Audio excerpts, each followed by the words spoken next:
तकरीबन 200 मिलियन साल पहले हमारी ज़मीन कुछ इस तरह नजर आती थी, क्योंकि इस वक्त दुनिया में सिर्फ एक ही सुपर कॉन्टिनेंट होता था जिसका नाम था पेंजिया, जिसका टोटल एरिया तकरीबन 200 मिलियन स्क्वायर किलोमीटर था और जिसके चारों तरफ पेंथालेसा नाम का एक सुपर ओशन फैला हुआ था। लेकिन आज से तकरीबन 200 मिलियन साल पहले टेक्टोनिक प्लेट की मूवमेंट की वजह से पेंजिया टूटकर बिखरने लगा और इस तरह पेंजिया के एक सुपर ओशन से आज Indian ocean, Atlantic ocean, Arctic ocean और पैसिफिक ओशन की फॉर्मेशन हुई। लेकिन आज हम बाकी तीन को छोड़कर सिर्फ पैसिफिक ओशन की बात करेंगे, जिसको दुनिया का सबसे बड़ा समंदर कहा जाता है। आज से 500 साल पहले एक्सप्लोरर फ्रेडरिक मैजेलन ने पैसिफिक ओशन को पार किया था और इसी ने ही इसको पैसिफिक ओशन का नाम दिया था, जिसका मतलब है पुरसुकून समंदर। पैसिफिक अकेला ही इतना बड़ा है कि अगर आप पेरू और चिली के दरमियान ओशन के बॉटम में जाकर एक सुराख करें और इस सुराख को जमीन के आर पार करते हुए अर्थ की दूसरी साइड से निकले तो आप तब भी पैसिफिक ओशन में ही निकलेंगे। अर्थ के किसी भी स्पॉट से ठीक अपोजिट साइड वाले स्पॉट को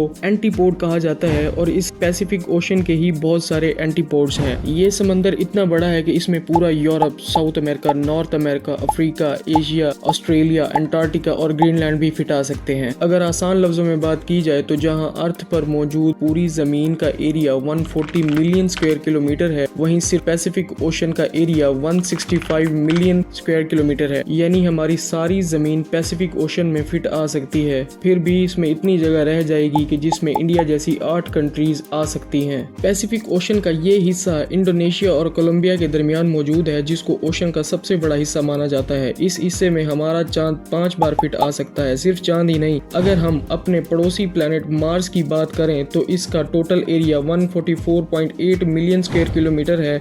इससे पता चलता है कि पैसिफिक ओशन में पूरा का पूरा मार्स कई 100 फीट नीचे डूब सकता है। पैसिफिक ओशन जितना बड़ा है, इससे आप अंदाजा लगा सकते हैं कि इसकी गहराई भी हैरत अंगेज होगी। पैसिफिक ओशन में चैलेंजर डीप ट्रेंच के नाम से पहचाना जाने वाला पॉइंट अभी तक ढूंढा जाने वाला सबसे डीपेस्ट पॉइंट है, जो समंदर की सतह से 11 किलोमीटर नीचे है। पूरी दुनिया में सबसे ज्यादा एक्टिव वोल्केनोज भी पैसिफिक ओशन में पाए जाते हैं, जो तकरीबन 75,000 से भी ज्यादा हैं। दुनिया में ज्यादातर सुनामी और अर्थक्वेक पैसिफिक ओशन की गहराई में मौजूद टेक्टोनिक प्लेट की मूवमेंट की वजह से आते हैं। टेक्टोनिक प्लेट की मूवमेंट की वजह से पैसिफिक ओशन हर साल छोटा होता जा रहा है, लेकिन इसी के साथ साथ अटलांटिक ओशन बड़ा भी हो रहा है। अगर आइलैंड्स की बात की जाए तो पूरी दुनिया में सबसे ज्यादा आइलैंड्स भी पैसिफिक ओशन में पाए जाते हैं, जो कि तकरीबन 25,000 से भी ज्यादा हैं। इनमें कुछ आइलैंड्स तो ऐसे हैं जहां पर आज तक इंसान नहीं गया।